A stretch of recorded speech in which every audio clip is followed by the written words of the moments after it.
Right. You know what I'm saying? Right. Like you Right. get no magazine, Right. you get no video rotation, you get no radio spins. Mm-hmm. But if we're really strong, with all the confidence that hip hop exudes, you know what I mean? I mean, is it false braggadocio? I mean, is it false confidence? Because why hasn't our upper echelon, you know, those that have made it, why haven't we just stepped aside and been like, and the same thing can be said about Hollywood to a certain degree. Like, we complain about Hollywood, but like, have we built another infrastructure? So what does that say about, what is that really saying about us? Like, we'll rather get in 2011, okay, man, give us the chitlins, give us the neck bones, give us the little piece, give us the scraps off of your table, rather than saying, you know what, I'm gonna go Haitian. And you know, I feel you just, for me, you just hit it on the head and provided clarity to this for my own. I mean, I know I posed the question. You hit it on the head because as you're talking and I'm thinking about myself. And I tell everybody, you know, I left 2 years too late to start Fusion. And it was those 2 years, like if I would have started Fusion 2 years prior, I'd have been even more successful. But I was trapped in that matrix of like, I didn't know if I could. You know, and I was still, even though I went to Northwestern, you know, I did all of those things. By that time, at that agency, I won awards, all of those. I was still worried and scared about if I could make it on my own.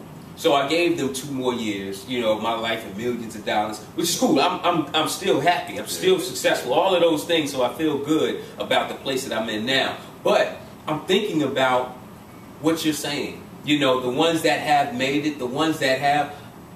It took me a little bit too long to do it and even being equipped with it.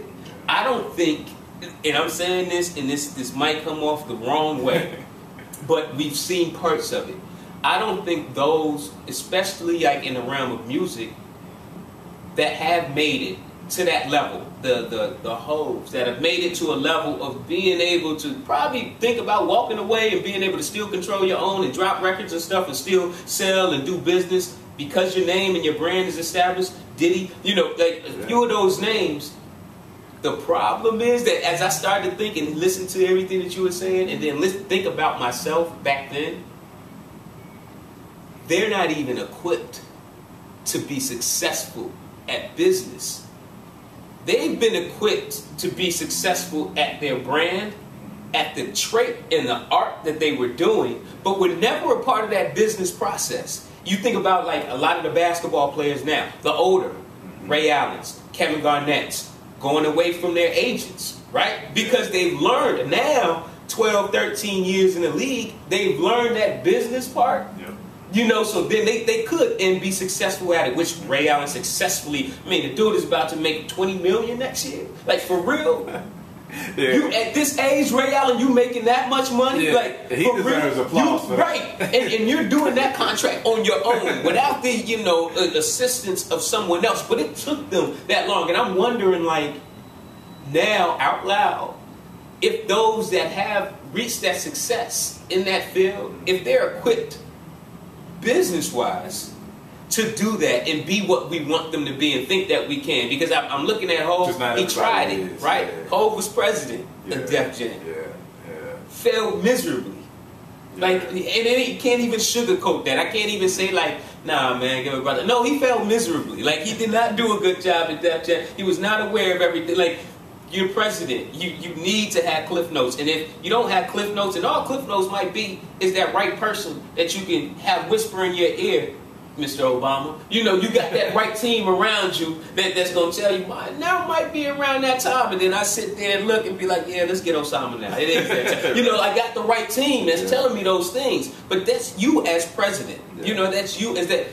To me, Hov didn't pass that test of bringing the right people around him, which a lot of us, I mean, my first, you know, go at it with Fusion, I ain't have all the right people around me. I thought, You know, there's a couple people that did pan out, still here, Charles, but there's certain ones that I looked at other things rather than knowing that they didn't fit within that team that I knew, you know, I needed. Like they might have sparkled over here and something else that was just like, man, they might have had a connection to a gang of athletes. And I'm like, might not like them, but they got that connection, and then I can work that.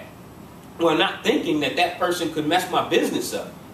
You know, or something else. I might have got that, but then, if, you know, that person is messing up over and over, my business is now affected. So I'm like, I wonder if we might be there now. And if that's the case, then it's a call to action to other leaders who have been that. And for those individuals to also put their pride to the side. Oh, come link with somebody else. Right. Listen to someone else. You know, I like when, you know, him and Oprah decided to get together. I like that. Not the Buffetts, no disrespect. But Warren made way more than Hov on that whole meeting of minds. Like, him, LeBron, Warren Buffett, LeBron James, and Sean Carter, Jay-Z. They win. LeBron and Jay are winning from a perspective of, it's still the pat on the head. Like you're still come learn, you know, from this elder that has it. Yeah, he's great, right? And he's still great.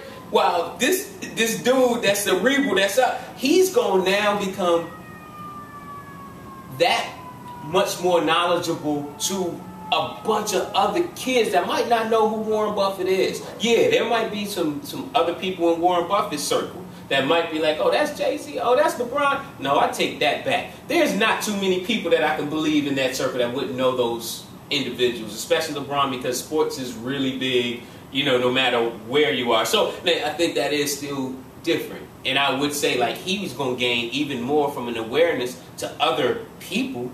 He became also a philanthropic. Yeah. He's helping out the ones that look like they're going to be the wealth of Black America, and it's cool. Like Warren Buffett, man, appreciate it. You know all it. But why don't we go to Oprah with the same feel, having the same magazines and publications talking about that in the same manner, having it on CNN, having it on Charlie Rose, have on like.